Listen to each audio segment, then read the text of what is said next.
Shout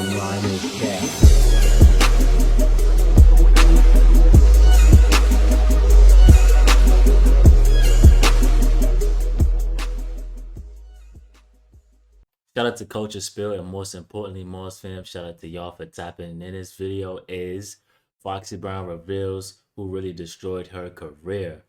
This is something that's still talked about here and there a lot. I hope this is some new information and we'll find out what really happened, you know, the behind the scenes of everything, you know, like that. But we ain't gonna talk too much without further ado. We're gonna get straight into the video. Truth.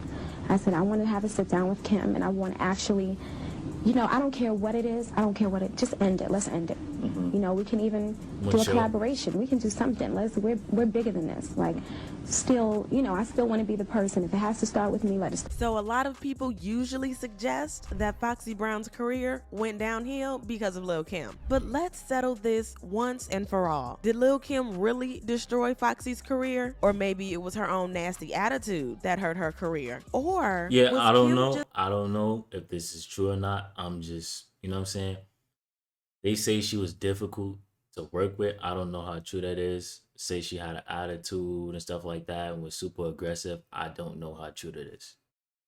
More iconic. Okay, so the first thing you need to know is that Lil' Kim and Foxy grew up in the same area of Brooklyn and even attended the same high school. Since they had similar interests, they started recording demos in Daddy-O's basement. They also became close friends and would talk on the phone regularly about how they wanted to get signed, how they'd look out for each other once they got on, and stuff like that. Now, in addition to that, they also kind of had similar styles, and their debut albums hit the market just 1 week apart. Now, Foxy landed her big break through her association with the group The Firm, which was formed in 1995. And now, on the other hand, Kim got more recognition after becoming close friends with the Notorious B.I.G. and his clan, Junior Mafia. But when exactly did fans start noticing that something was going on with Kim and Foxy? So a lot of people don't know this, but the first incident between Kim and Foxy happened because of Kim being in Junior Mafia. Apparently,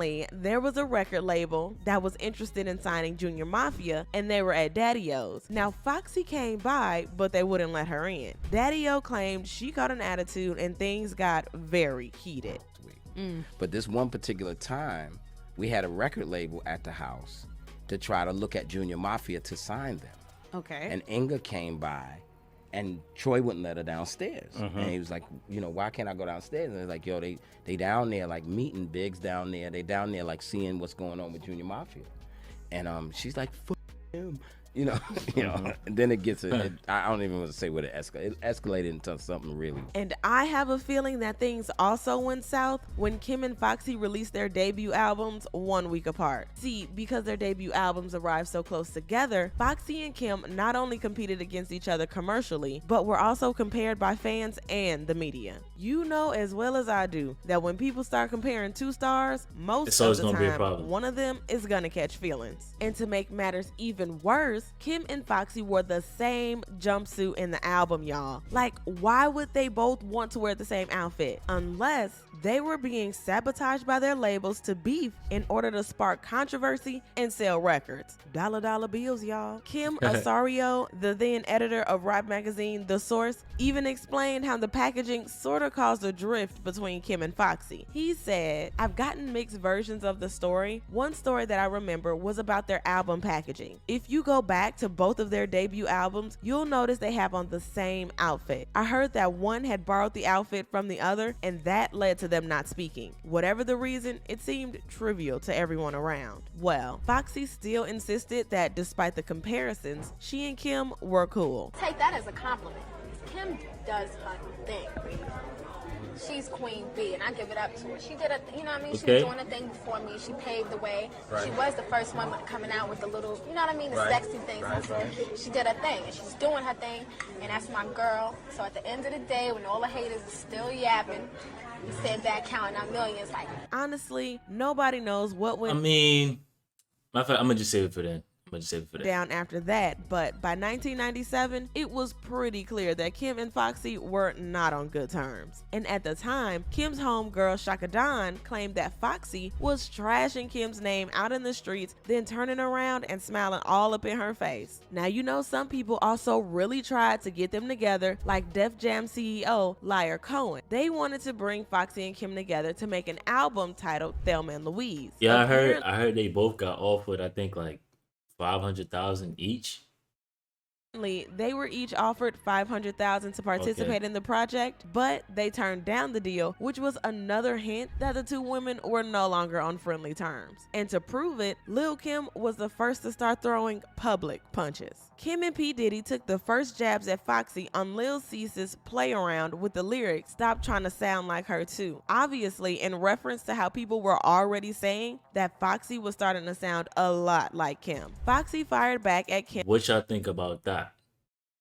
In the song Bang Bang, and she even started her verse with the same intro Kim used on Mobb Deep's Quiet Storm remix. But the baddest diss of the jam happened when Foxy mocked Kim for publicly mourning Biggie's passing. Then in her 2000 sophomore album, Kim had a song titled The Notorious K.I.M., and she threw a lot of shade and even directly referenced Foxy and her crew with the lyrics, "You and your firm." Actually, when it comes to Foxy and Kim, things got really personal and shots were fired outside of a New York radio station. And after police said that Kim lied about her involvement when the incident occurred, Kim served a year behind bars. And when I say people tried to get them together, they really tried. So a truce between Kim and Foxy almost took place during the 2013 Summer Jam concert. The plan was to have an appearance on stage with the two rappers, and the idea was to show solidarity and show the hip-hop community that rivals could become friends again. However, the performance never happened, with reports saying that Foxy appeared too late to perform. Well, that was that, but Lil' Kim had also made it clear that fans should not look forward to a collaboration. Tweeted, would Lil' Kim ever do a very long-awaited collaboration with Foxy Brown after all these years? No. No? Why? No? Oh.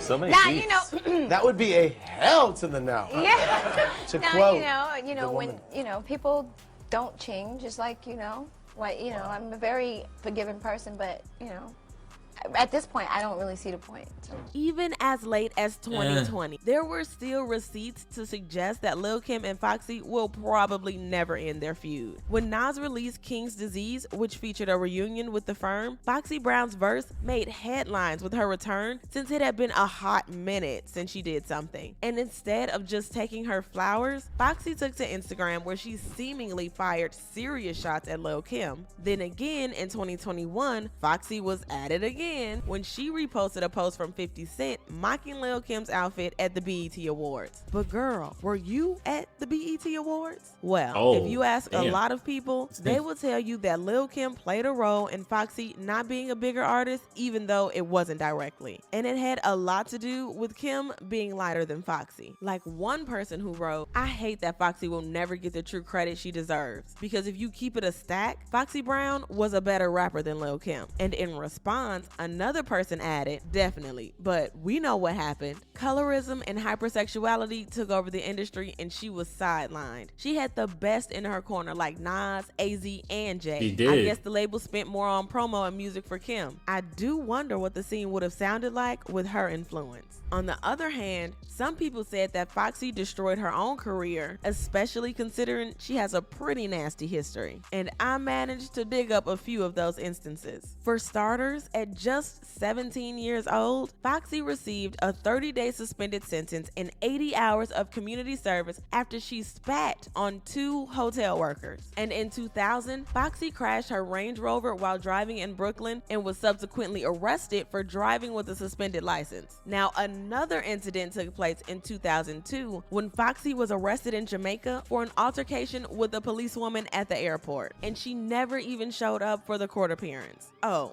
but brace yourself. it goes on. In 2004, Foxy was charged with attacking 2 manicurists in NYC after refusing to pay a $20 bill. Like, girl, come on. Apparently, she refused a plea bargain and was sentenced to 3 years probation and anger management classes. And in 2005, when she went to court for the case, she was handcuffed to the bench after she stuck her tongue out at the judge, but not before she hit the court officer who was fastening the handcuffs. She also refused to apologize until she was threatened with 30 days in jail for contempt. And it goes on and on and on. So now that you've got all the facts, you tell me who would want to work with her over Kim, who was generally considered sweet and could also spit bars like a queen. But let me know in the comment section below. Honestly, I don't know. I don't know. But I feel like she definitely do deserve more credit, because besides her attitude and everything, you gotta think more about the work she put out. You gotta think more about that, not about other stuff like that.